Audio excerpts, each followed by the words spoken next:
Would you still be with me if you found out I couldn't have kids? If you couldn't have kids, would I still be with you? Yeah. Well, of course, honey. I love you.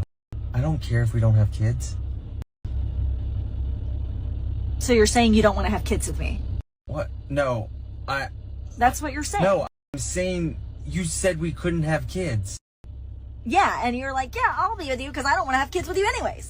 No. Yeah, that's what came out of your mouth. Okay, let me ask you this. What's the right answer, honey? Tell me what the right answer is. Should I have said no, I don't want to be with you because you can't have kids? I don't even know because it sounds like you don't really think that I would be a good mom. And maybe you don't want to be with me now that you found out I can't have kids. What? Do you even want kids? No. Okay, so we're not gonna have kids then. Well, you didn't want to have them with me anyway, so what does it matter? Yes, what does it matter? What does it matter? Hi guys, and welcome back to Single, Married, Separated, Divorced, and Single Again. And for me, Jehovah, obviously, married again. On this channel, we obviously talk about tips, dating tips and so on, but also we talk about different things in a marriage or even a relationship. So today we're going to talk about maybe I would say something that you wouldn't expect, especially in a relationship or even a marriage. But I think it's very important. Today we're going to talk about having meetings with your partner. Now that's strange because you can have meetings obviously that's expected, like for example, when you are running a business, you have meetings with your supervisors or like managers or even like the workers and so on. But you wouldn't expect that to happen in a marriage or even a relationship. But I think it's important because you need to know that, as I say, that a marriage is also almost like a business. I don't want to make it sound like a business in that sense, but really it's just a business between two lovers, to be quite honest. So it's very important for us to discuss things that are important so that you can kind of insert it in your relationship or in your marriage and so on. So welcome back to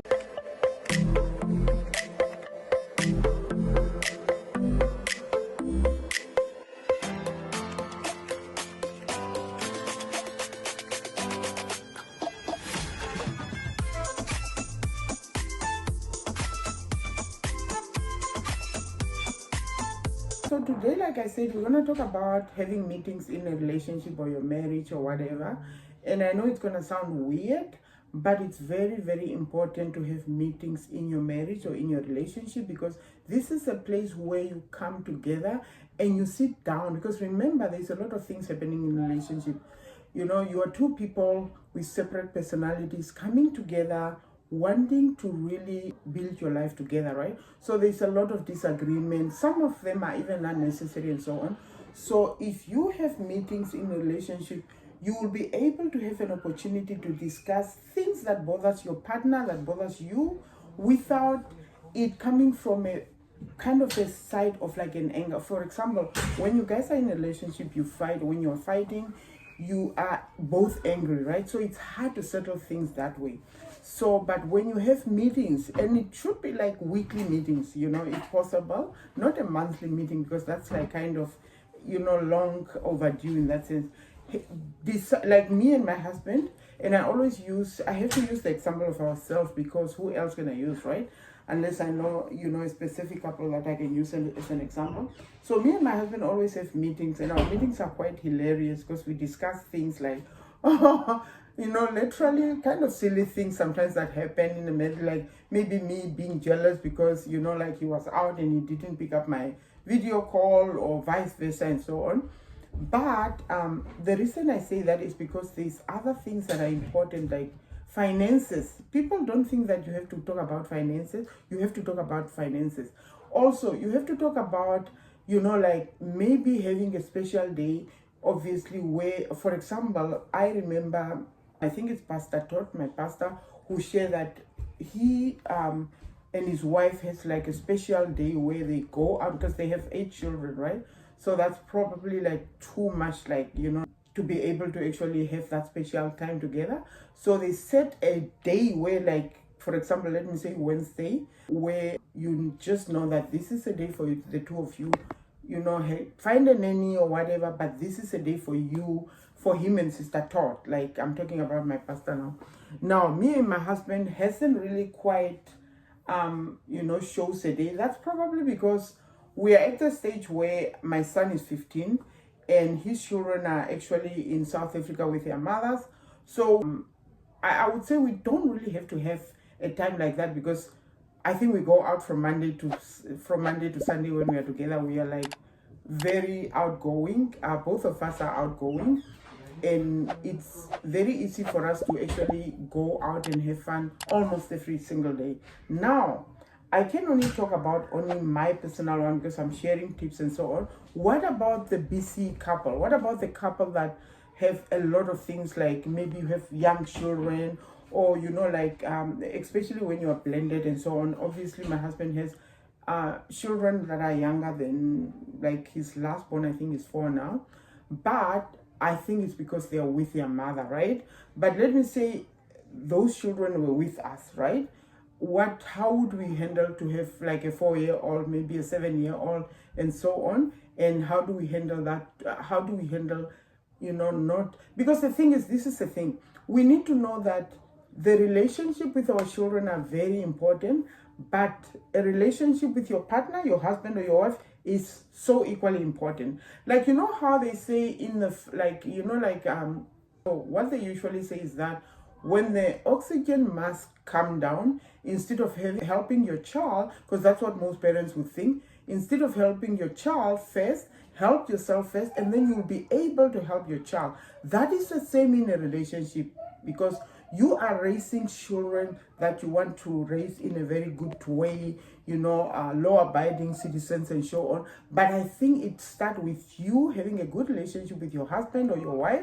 So even though you think that, oh no, I have to think about the children, I have to think about that, you need to create time for you and your husband to go out. It's very important. And especially men, I am speaking to the men now, you need to create a time to date your wife.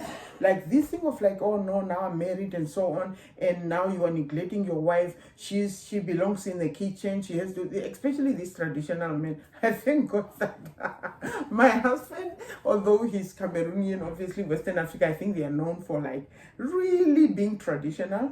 He's so, like, for example, the last vacation that I was with him in the Philippines, and that's a good thing, like I said last week, that when you have a man who knows how to cook but prefer to eat your food, it's such a blessing, because you feel wanted, not so much, you know, needed in that sense, because he doesn't really need you to cook because he can cook, but he wants you to cook. So that's a good part about, you know, it. So in that sense, what I'm trying to say is he can cook, but obviously, like the last time, as I said, when I traveled, he was actually the one cooking, like the whole, well, not the whole 2 weeks. I had some few times when I was cooking, but I was so busy with things and so on. But he was just, every single time I would say like, oh baby, you're cooking again? He's like, yeah, of course, what's the problem? I know how to cook and you're busy, I can see, so why not cook?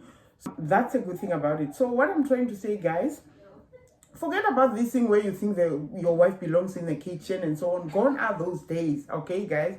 Because now we have different responsibility, and we have to kind of share responsibility. Like this one, do this, and this one do this.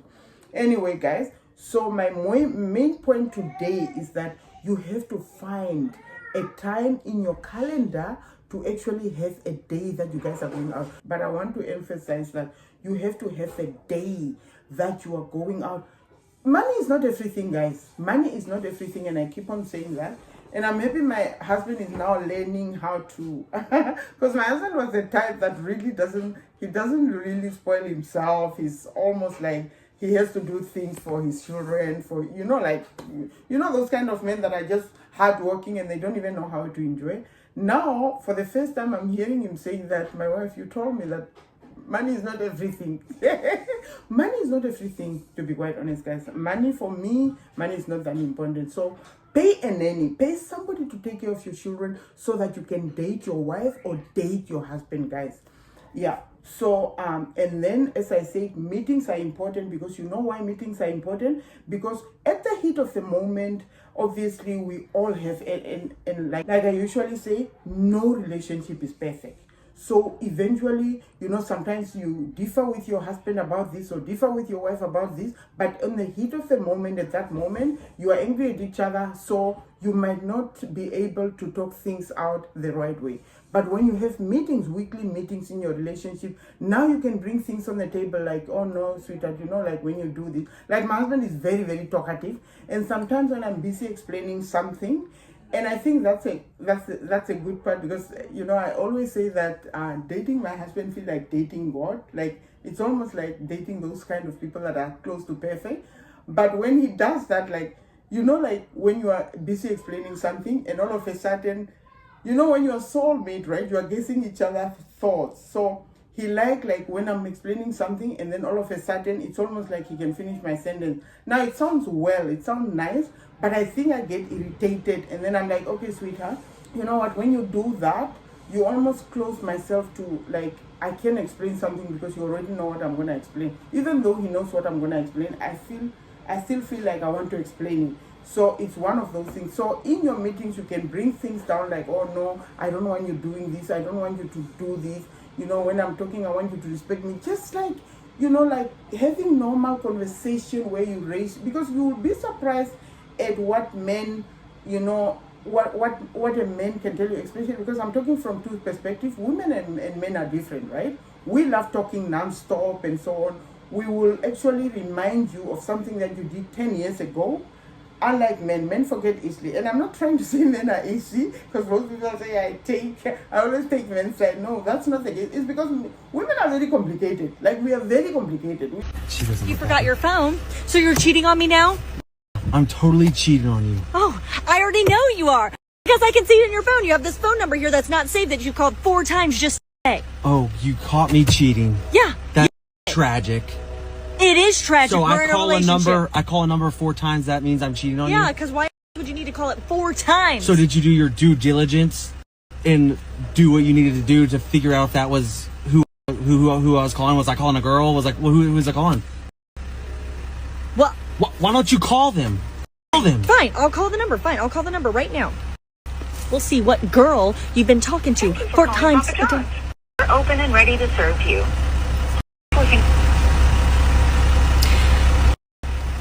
Papa John's isn't even that good. Hey, can I have my phone back? Stop calling businesses. Very complicated spaces because, for example, like we'll talk about something and then you will be the one remembering something that, you know, like my husband is one of those. He's so funny, and I always say that, you know, when you are dating a mature man, it's kind of almost difficult because when you are dramatic like I am, you know, you get left in your drama because he apologized even when he hasn't done something, even when he's not at fault, and then you are left with your drama, right? So that's why I'm saying that you will be surprised at those meetings what your husband will tell you that he's unhappy about, because men don't really complain like we do, right? Anyway, so based on that, honestly speaking, it's very important to create a time where you guys sit down and talk about things. Because remember, when you create time to talk about things, you are not angry at each other because maybe you fought like 2 days ago, or 3 days ago, or a week ago, or a month ago. But now you have weekly meetings. Those weekly meetings, you discuss what you are unhappy about. You are not angry. And you know what? You need to be careful because when it comes to women, they will be reminded of what you did 2 weeks ago, or a month ago, or a year ago. Women are complicated. Men need to understand women in order to be able to have a good relationship because we are very complicated, guys. Anyway, I think that was important. I wanted to share that. Make time for your wife. And the reason I'm saying this to the men is because we women are very easy when it comes to like attention, giving attention to men. We are very good. So, but men need to create time to date their wives. Okay, guys? From me, Jehovah, take care.